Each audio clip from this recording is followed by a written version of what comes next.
ദേവാസുര യുദ്ധം നടക്കുവാണ്. അപ്പൊ പാലാഴി കടഞ്ഞെടുത്ത അമൃതിന് വേണ്ടിയിട്ടാണല്ലോ ഇവര് തമ്മിൽ യുദ്ധം ചെയ്യുന്നത്. അല്ലല്ലോ, മംഗലാശ്ശേരി തറവാടിന് വേണ്ടിയല്ലേ? അത് സിനിമയില്, ഇത് കഥയിലെ കാര്യം പറയുന്നത്. അപ്പോ പാലാഴി അങ്ങനെ കടഞ്ഞെടുത്തിട്ട് അമൃത അങ്ങോട്ടും ഇങ്ങോട്ടും നമ്മുടെ കാളിയനാണോ ആ പാമ്പിന്റെ പേര് ഞാൻ മറന്നുപോയി. ആ പാമ്പിനെ അങ്ങോട്ടും ഇങ്ങോട്ടും ഇങ്ങനെ ഇങ്ങനെ ഇങ്ങനെ ഇങ്ങനെ വലിച്ചിട്ടാണ് പാലാഴി അമൃത് കടയണത്. അപ്പൊ ഈ പാമ്പിന്റെ വായിന്ന് ഇങ്ങനെ വിഷം ചാടും. പക്ഷെ അത് അവിടെ വന്ന് പതിച്ചു കഴിഞ്ഞാ ഭയങ്കര ആപത്താ. ലോകം നശിച്ചു പോവും, പണ്ടാരടങ്ങി പോവും. അപ്പൊ എന്താ ചെയ്യുന്നേ? ശിവഭഗവാൻ എന്ത് ചെയ്തു? അതിന്റെ വായിന്ന് വരുന്ന ആ വിഷം ഇങ്ങനെ കൈക്കുമ്പിളിൽ എടുത്തു. കഴുത്തിനല്ല പിടിച്ചേക്കണേ. ദീപോട്ടെ നമ്മുടെ വടംവലി പോലെ ഒരു സൈഡിൽ നിന്ന് ദേവനും ഒരു സൈഡിൽ നിന്ന് അസുരന്മാരും വലിച്ചോണ്ടിരിക്കുക. പാലാഴി അമൃത് കടകാനായിട്ട്.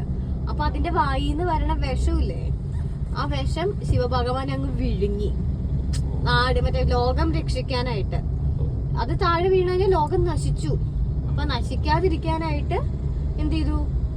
ശിവഭഗവാൻ അത് വിഴുങ്ങി. അപ്പൊ പാർവതീദേവി നേരെ ശിവനെ കൊങ്ങയ്ക്ക് കയറി പിടിച്ചു. അത് വിഴുങ്ങിക്കഴിഞ്ഞാൽ ശിവനും മരിച്ചു പോയാൽ എന്ത് ചെയ്യും? അപ്പൊ ഇങ്ങനെ പിടിച്ചുകൊണ്ട് രാത്രി ഫുള്ളിരുന്നു ഉറക്കൊളച്ച്.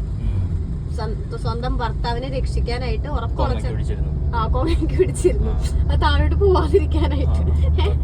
അപ്പൊ എന്റെ ഭാര്യ എങ്ങനെ കേക്ക് അത് മോനോ എന്നെ ഉറക്കാതിരിക്കുമ്പോ, അതല്ല കൊച്ച് എന്നെ ഉറക്കാതെ, അത് ടോപ്പിക് കിട്ടുമെന്ന്. അപ്പൊ അങ്ങനെ പിറ്റേ ദിവസം രാവിലെ ആയപ്പോ ആ വിഷം ആ തൊണ്ടയിൽ അങ്ങ് നിന്നു. താഴോട്ടും പോയില്ല, മുകളിലോട്ടും പോയില്ല. അവിടെ അങ്ങ് സെറ്റ് ആയിട്ടിരുന്നു അവിടെ. അപ്പൊ വിഷം നീലിക്കൂലോ കുറച്ച് കഴിയുമ്പോ പാമ്പിന്റെ വിഷം. അപ്പൊ അതുകൊണ്ടാണ് ശിവഭഗവാൻ ഏത് പേര് വന്നത്? നീലകണ്ഠൻ എന്ന് പേര് വന്നത്. നീല കളറുള്ള കണ്ഠമുള്ളവൻ നീലകണ്ഠൻ. അതിരിക്കാറില്ല, മോഹൻലാലിനോട് ചോദിക്കണം.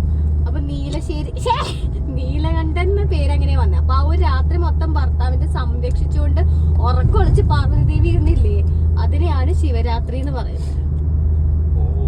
മനസ്സിലായോ? Okay, got it? ഇനി മറക്കോ? ഗുഡ്.